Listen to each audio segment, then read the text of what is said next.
All right, so there's prisms. So then cylinders, this is where it gets a little bit more challenging. So to do the lateral area of your cylinder, it's the circumference times the height, and your circumference is just your pi times your diameter. And then we still have two bases to add on, but my bases are the circles. So if you can remember it like this, our formula is actually 2 pi rh times 2 pi r squared. So it kind of like, if you use it enough, it kind of starts to flow. It's 2 pi rh times 2 pi r squared. Or sorry, plus, yeah, 2 pi rh plus 2 pi r squared. This is your two bases. This 2 is just because we're using the diameter instead of the radius. But in here I use the radius to just make it easier, because then I can just have 2 pi for both of them. So 2 pi rh, 2 pi r squared. We're going to practice a few of these, and then we will just let you guys work. You got a haircut. I did. I got all of my hairs cut, I think. You got hairs cut. I said S. That's what I say every time somebody... In this problem, you will use a net to find the surface area of a prism. What is the surface area of the prism at the right? Use a net. Used for cylinders. So first thing we want to do is identify what it is that we're calling the bases. Easiest thing to do when we're looking at objects in 3 dimension, make the bottom and the top the bases. Obviously you can argue, well, there is no bottom. Okay, let's just say down and up. So we'll say that's our bottom base. This is our top base. So if we want to use our total surface area formula for a prism, what is it again? LA plus 2B, right? So then the first thing we want to find out is either our base or our lateral area. I like to start with lateral area because it tends to be a little bit more difficult. Easiest way to find your lateral area is perimeter times height. Otherwise, you're going to have to break it down and look at each side individually. So perimeter is just talking about the perimeter of the base, or this distance around. If I've got 4 and 3 and another 4 and another 3, what do I really have? 14. So my perimeter is 14. My height is 5. And that's what I believe is shown out on your paper. If we unfold the whole prism, that whole length there is 14. The height is 5. So that then is going to give me 50 plus 20, or 70. Always label centimeters squared. Then my big B for my base, well, they're both the same. They're both rectangles. They're just 4 and 3. So then we can double that.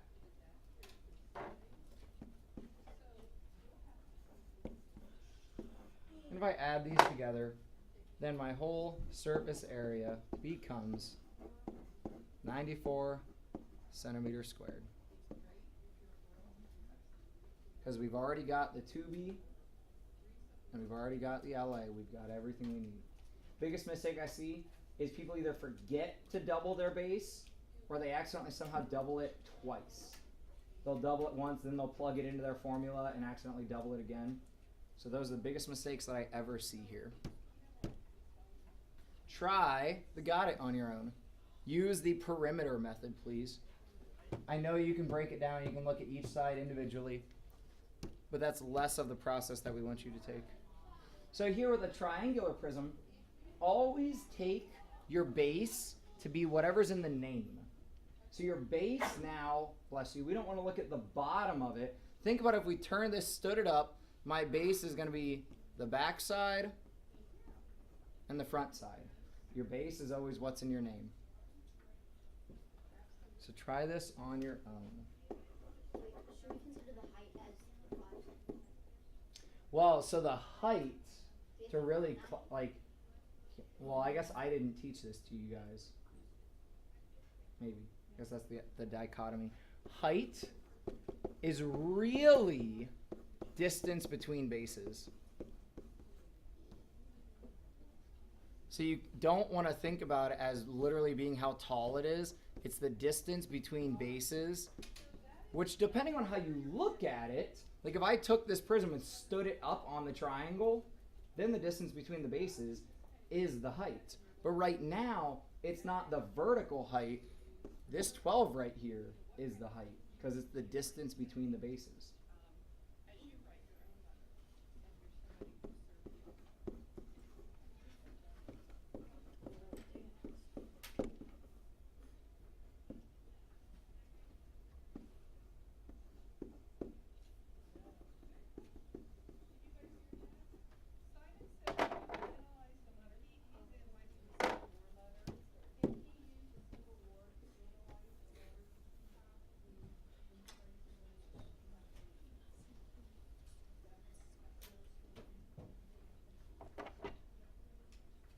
So who can tell me what my perimeter is here? Leon?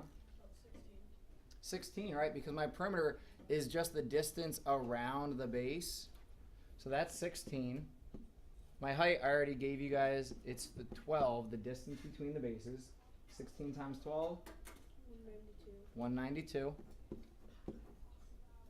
Then to find my big B, well, I have to remember what is big B so that I can use the right formula. Leon, I guess go ahead, continue. Base times height. Yeah, half the base times the height. And remember, they have to be vertical or perpendicular.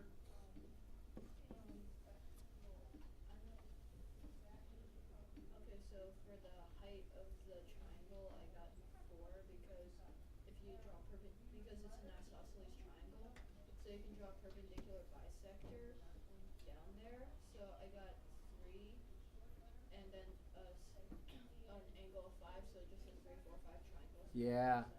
So again, we're here dealing with, we either need to find the apothem, it needs to be given to us, or we have to use some method to find it. This was a dilation of the 3, actually it's a perfect 3, 4, 5 triangle.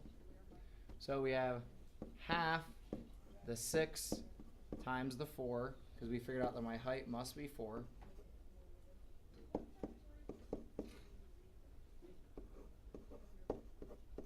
Now here's the thing. If in a triangular prism, I'm going to end up using 2b, and when finding 1b, I use half. Yeah, that's what I was going to say. So finish it out. You don't actually need to have the half in there at all. Don't half it. Just say 2b is 24. So instead of doing something and then undoing it, just don't ever do it at all. So now we have 24 and 192. So now my total surface area ends up being 216 centimeters squared. Always label your final answer.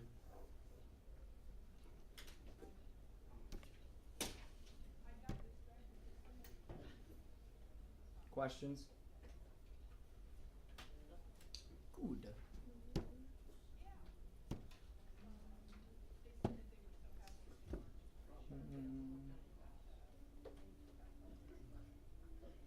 think that was actually using the net.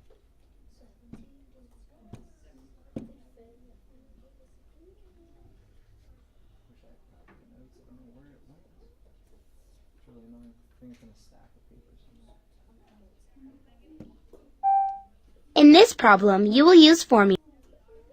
Alright, so here, solve it however you'd like. This one's easier than the one that we just did. Because of that right there.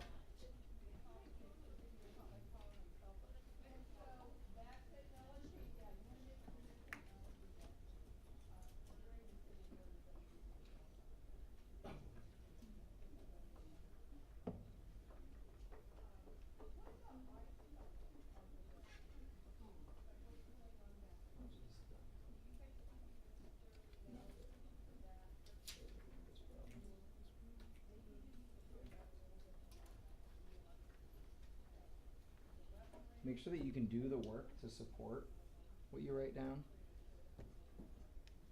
So to find the perimeter to begin with, you don't have the third side of your triangle. You don't have this, which, okay, we know it's a 3, 4, 5. But if you didn't know it, use Pythagorean theorem to solve. So that gets us our third side. From there, we can find the perimeter.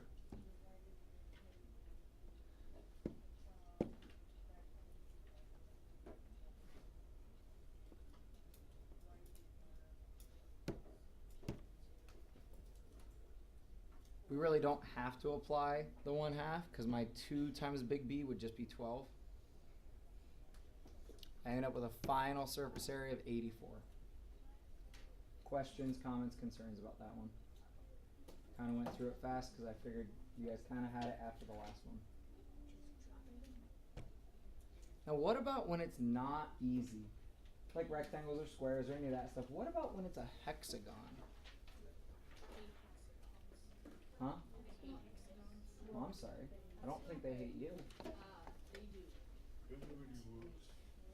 So we need to remember the area formula for any polygon, for an n-gon, really. I don't know if that's a hand raised or what it is. No? Can anyone remember our n-gon area formula? Jacob. 1/2 the apothem times perimeter. I think you're trying to jump all the way to the... We can do an easier one and then see if there's a way to, like, take it. Isn't area equal to apothem times perimeter? How do we get, like, people are looking at blank stares and they're questioning because you guys are jumping straight to, like, the final one that we had. So think back, like, a year or two. What would we use? Well, we'd start by splitting this up. So I agree we're going to use the apothem. I agree we're going to use the perimeter. But initially, this would be 6 times 1/2 base times height. So really, we end up with 3 times the base times the height.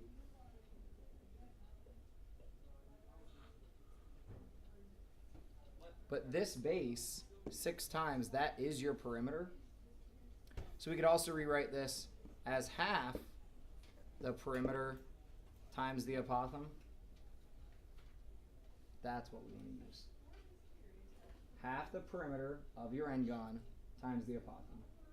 So not just perimeter times apothem, but 1/2 the perimeter times apothem. If that is weird for you or you still don't remember that, I would write that down and give yourself some reminders on your paper. It starts out, really, if we go back to like what we learned in 8th grade, our area is n times 1/2 the base times the height, because there are n number of triangles. But n times the base is your perimeter. So if I rearrange, it's 1/2 times n times b times h, or 1/2 times p times h. The height is really the apothem, so it's 1/2 the perimeter times the apothem. Cool? Yes. So I would write down everything we know. Perimeter will be 36. The height of this is actually 12. That's why we don't use height anymore, because the height of the prism is the distance between the bases. The height of the triangle, don't talk about the triangle having a height, talk about the apothem, because that's going to be the height of your triangle, or this vertical distance right in there. Now the question still remains, how do we figure that out? Looking for anyone new. Jacob. Okay, so you can divide one of those triangles into a 60, 90. Now wait, how do you know the degree measures? Because it is a regular polygon, because all sides are. So it's a regular polygon, and I can know my top angle here by knowing that there would be 6 triangles, which really then end up making how many angles? 12 once I split them all in half. So this angle is just 1/12 of 360. I'm going to change where I write that. And what's 1/12 of 360? 30. So that tells me that my top angle is 30 degrees, which then that's how Jacob got that this bottom angle is 60 degrees. And then what'd you do?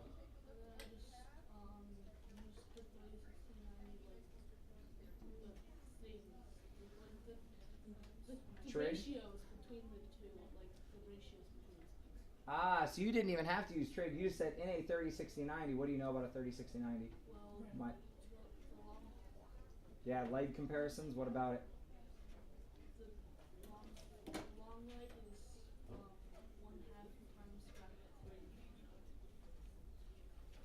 Mm-hmm. I got you. Straddler. Well, if you have the short leg, the long leg is the short leg times radical 3, and then the hypotenuse is the short leg. So we're saying that the long leg is radical 3 times 3. Yeah. 3 radical 3, and then the hypotenuse is 2, it's 6. So my apothem here is 3 radical 3. Now, do I need my hypotenuse? Not really, but it's 6. No. Yeah, I mean, hypotenuse is double, right? Double your short leg. So that's where the easy relationship is. Sorry, they confused me for a second. I thought they were leaving for some reason. So we have our perimeter. We have our height of our entire prism. We have our apothem. Do we need anything else? I think we're ready to solve. So to find the area of the base, just use your formula. Half the perimeter times the apothem. But now I'm going to call this big B just to make my life easier. Half of 36 times my 3 radical 3. Now we could also, depending on how you want to do this, we could bring this together as one radical. It'd end up being radical 27. Because to put that into my square root, I'd have to square it. So I get 9 times 3. So if that makes your life easier, you could make that radical 27. I don't know that it would here. Remember, we're going to have 2 times big B. So since I'm applying that 2, I can get rid of the half. So really, I just have 36 times 3 radical 3. Which I can combine the 36 and the 3 and get 108 radical 3. With me? Okay. Also, you multiply 36 times 2. Huh? You multiply 36 times 2. Yeah, because it's just one long series of multiplication. Okay. Because this is just multiplication in between there. Then to find your lateral area, this is why we wanted the perimeter. Because we use it for lateral area. So now we take my perimeter, I'll go ahead and write it out. Perimeter times height of your prism, which here my height is 12. 36 times 12. It's going to be 360 plus another 72. 432, yep. So now I'm going to combine 108 radical 3 with 432.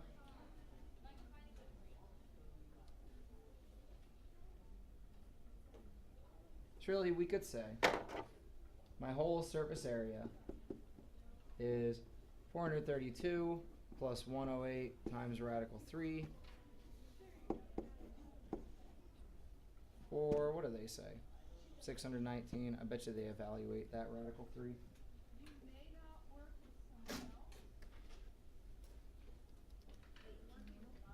Times radical 3, then plus 432. Yep, that's how they got their 619. They go ahead, because it says round to the nearest whole number, you can go ahead and compute radical 3 times 108, which radical 3 times 108 is about 187. This is really like 432 plus 187, approximately equal to 619 meters squared. That's your final.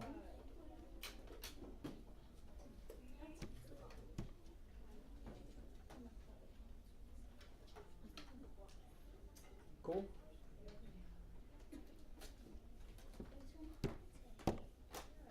All right, cylinders.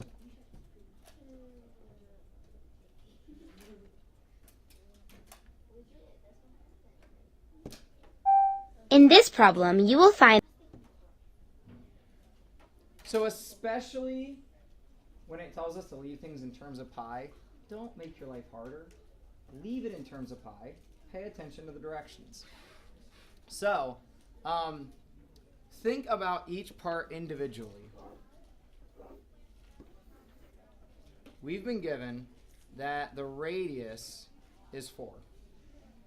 So just to find our 2b, well, that's easy. 1b is going to be pi r squared. Yeah, which will be 16 pi. So 2b will just be 32 pi. So we automatically know it's going to be more than 32 pi. We can probably throw away like 2 of those answers because my lateral area is probably going to be something large. Its height is 6. Now we need the circumference. So my circumference here is my diameter times pi, or 2 times my radius times pi, or just 8 pi. And it's just that times the height. That now turns in from circumference. That's now your lateral area. And when I do the multiplication, 8 times 6?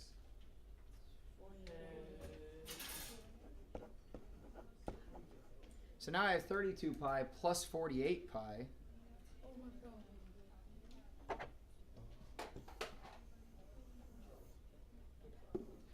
It's 80 pi. Inches squared. It is, because instead of having to deal with all the individual broken up shapes of the base, we just have a circle. What's just the pi thing? Like, you just having it in terms of pi. Yeah. Wait, what? What do you mean, wait, what? What's your question? So I got the 48 pi. Go ahead and try the got it. If you're good on that, go ahead and try the got it there. You got the 48 pi. Are you having issues getting the big B? 32. Yeah, So- I got like 8 pi. We did the area of the base there, which with radius 4, it's just pi r squared.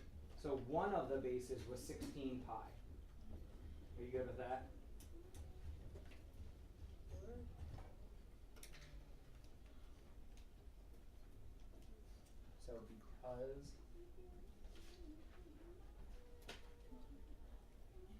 So because this is 4 radius, the area is going to be 2. Well, okay, first, area is just pi r squared, right? For a circle, pi r squared. The base is a circle. 2 pi times the radius squared. That squared is 16.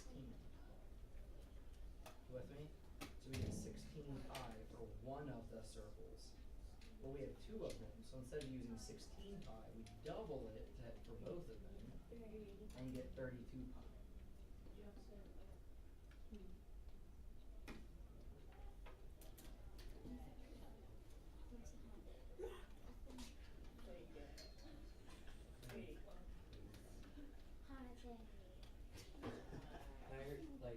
So I did not write out tons of work for that one, but it's helpful to write out like big B, LA, like labeling things helps you when you go back. So for 3, I would try to label some more of it. I'm gonna write out better work for this one.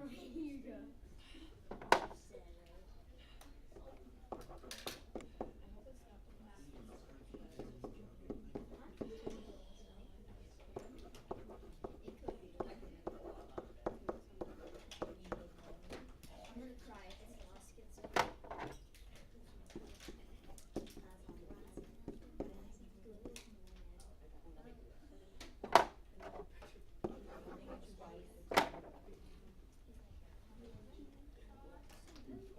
Ben, can you walk me through finding the lateral area?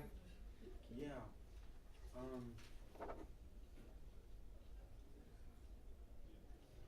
You do. Oh, you already have it up. So radius is 10 and the height is 9. So you get.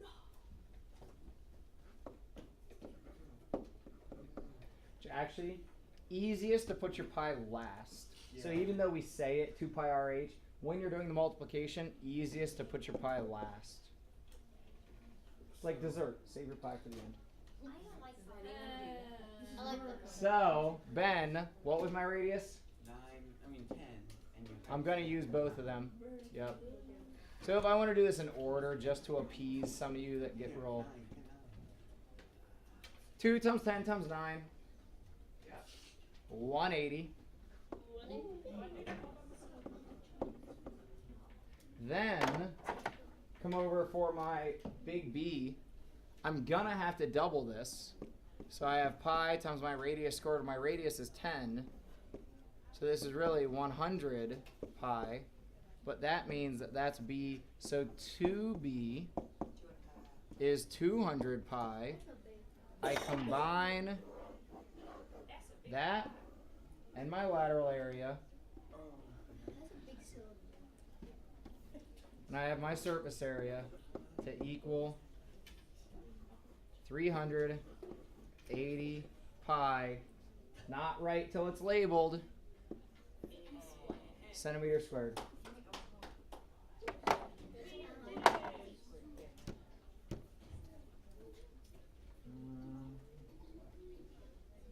We got paint roller. Oh, I think we're trying to find circumference. Yeah, so then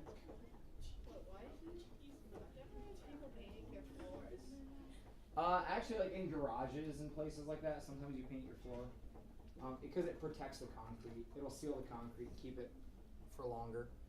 Although using a stencil wouldn't make sense to paint the floor.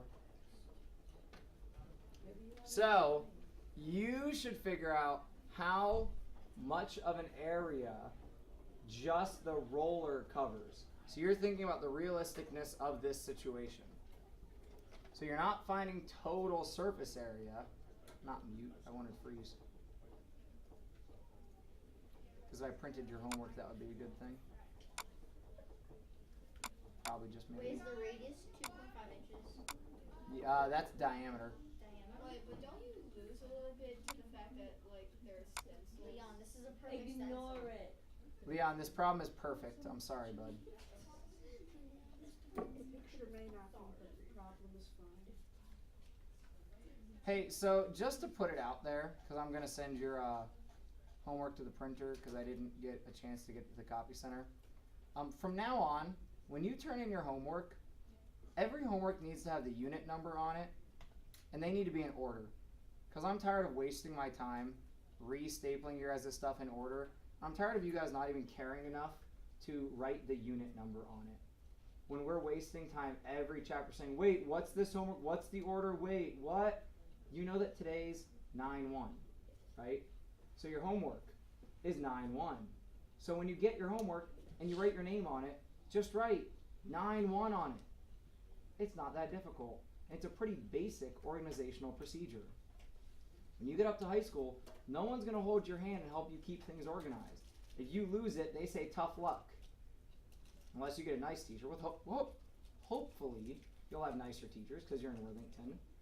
But a lot of places, it's high school. They're trying to prep you for college. If you lose stuff in college, you fail courses and you've just wasted your money. So it's like we're trying to ratchet up the responsibility while you still have that safety net there. So I did this to a couple people last week with the homework. Your homeworks need to be completed, labeled with what they are, in order when you turn them in. Capiche? Anyone want to teach our perfect roller stencil problem? What are we finding? The area that it covers in one rotation. Do you want me to teach it for the rest of the Are you making a reference Question? to that one time in that? That's the diameter. diameter? Yeah, Robert already asked that. Sorry, I was okay. That was a long time ago. It was a year ago. What are we actually finding here? If we don't need the entire surface area, if we're just talking about how much the roller covers in a turn, Mackenzie, we're just caring about the lateral area. So my lateral area here is just pi. Nobody? If you want to make your life easy, start with 2 because it'll flow off your tongue easier. 2 pi r h. Because you're used to having 2 pi r squared. So just use 2 pi r h. Then you can rearrange. So now I'll put my pi in front just to not worry about it for a minute. If 2.5 is my diameter, that means my radius is 1.25. The height in this situation is actually what? Yeah, it's the width of the roller. So be like height, do not just think it means height. Like it just means the distance between the bases. So here that's 6. I can double my 1.25 now and just get 2.5. 2.5 times 6 will be 12 plus another 3. 15 pi, it's not right till it's labeled inches squared. Wait a second, you're not done yet. I think we're done. Yeah. Oh, I found some numbers right over 15 pi. Or about 47.1.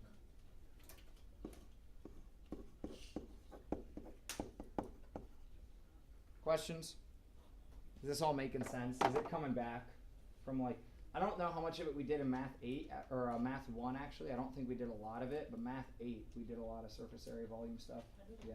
Could you just make that formula pi dh? You could. The reason that we use radius here is so that we can say the surface area is 2 pi rh plus 2 pi r squared. So each of them are using the 2 and each of them are using the radius. They're using it for different reasons, but then we can have one formula that sounds nicer. Because otherwise I'd say, well, the surface area formula is pi dh plus 2 pi r squared. Kind of harder to remember. I can see that. But, yeah, I mean, you're right. Yes, we can do that. But, you know, a lot of right ways to get to Florida. It means the same exact thing. I bet you guys can't solve this before I get back from the copier. Too late, Eric. I bet I can't get to Florida on a boat on the highway. Actually, you can. Yeah, you Yeah, can. you can. If you hitch it up to a truck and then like have your dad drive the truck while you're in the boat. I don't have a dad. You fly. Hey, Grant, that's under the assumption that you're unassisted. No. Fly in a boat? I don't know what he's talking about. He said there's lots of right ways to get to Florida. So I asked him, can you get to Florida by driving a boat on the highway? What do you get? To the nearest 10? No. 3.75 Inches squared. What? Wait, you're all wrong. Your answer's not up here. Oh. I got 11.8. It's 11.8. Yeah, I got 11.8. It doesn't say. 11.8. It doesn't say keep your answer in pi. There's why. I was right. No points needed, or else you guys would be disasters.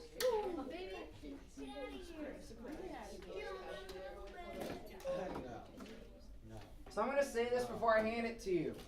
Right where it says practice, right beside that, write the unit number. 9.1.